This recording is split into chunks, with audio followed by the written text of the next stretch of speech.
Well, I've come here to respond to questions that have been raised in my inbox, and especially the responses from the last video that I posted yesterday.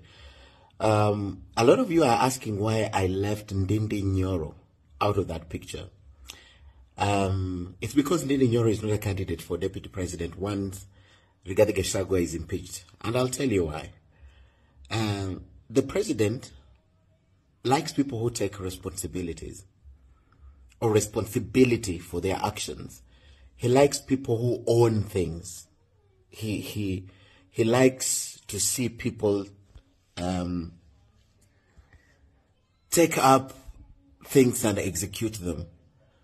I know there's this talk that the president wants to do everything, but on this, I'll tell you why.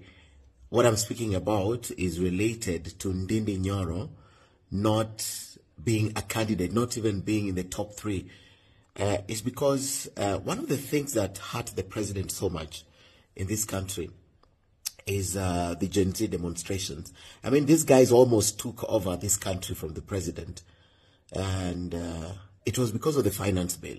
Now, the finance bill had two people who were the image of this bill. Now, it had Kuria, the MP, the Molo MP, Kimani Kuria, and it had Ndindi Nyoro, who is the top of the budget committee. So, the president was put on his defense to the extent that he didn't sign the finance bill because of the Gen Z, and yet he was left alone.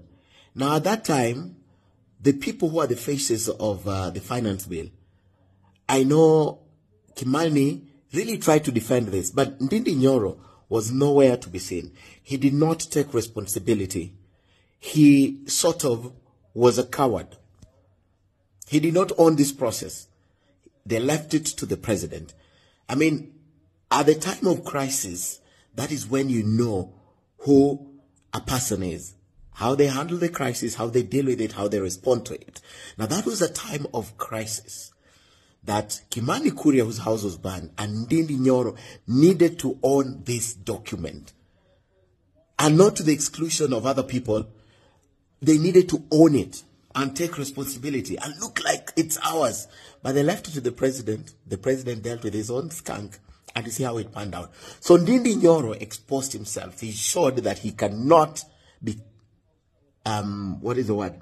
He cannot be depended on. Now, if we can't depend on you to take ownership of the finance bill as someone who sits at the top of the budget committee, how do we depend on you to be the deputy president? Reason, Ndindi Nyoro is nowhere to be seen in the top three that I gave you yesterday. Number 1, Anne Waiguru. Number 2, Kimani Ichung'wah. And number 3 is the good Professor Kindiki. Now, before I end the video, I'd like to tell you something. Now, a lot of you are also asking a question about what next? What next after next week on Tuesday? It will go to the Senate. That one I explained, and I'll explain further that whole process. But I want to tell you what the president will do if the Senate confirms the impeachment from the National Assembly as submitted by the Speaker to the other Speaker, Amason Kingi. The president will nominate a deputy president. Once he nominates a deputy president, then it goes to Parliament for approval, just like Parliament approves all these things. Now you ask probably why is it that it doesn't go to the party? It only goes to the party because the president at that time as a candidate is running for president. Now he's president. Now once he's president, the party does not vet his choices. It doesn't go back to the party. He is the president. So the president will nominate one of those people I have mentioned. And once he nominates, it goes to Parliament for approval. In my next video, I'll be explaining to you the whole process and why it had to be this process. Bye.